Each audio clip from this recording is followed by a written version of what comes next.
மக்களே, இப்போது நீங்கள் பார்த்துருக்கிற வீடியோவில் நாங்கள் மேட்டூர் அணை பகுதியில் ஸ்பைடர் தூண்டில் போட்டு இந்த மாதிரி மீன் பிடிக்கிறோம். இதில் வந்து பார்த்திங்கன்னா ஒரு 4 கிலோ போகுது.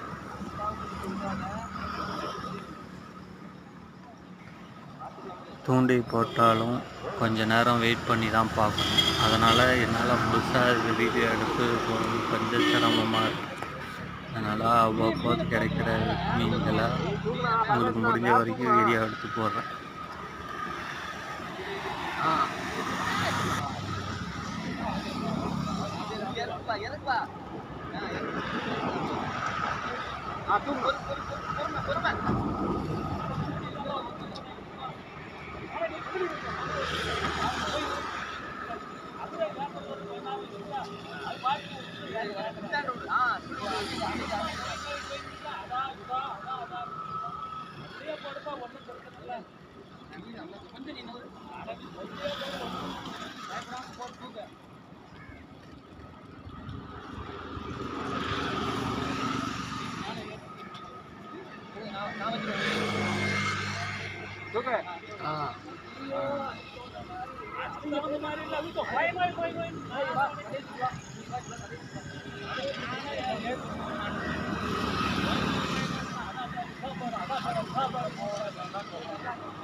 அவ்வப்போது இது போன்ற வீடியோக்களை உங்களிடம் பகிர்வதில் நான் மகிழ்ச்சி அடைகின்றேன்.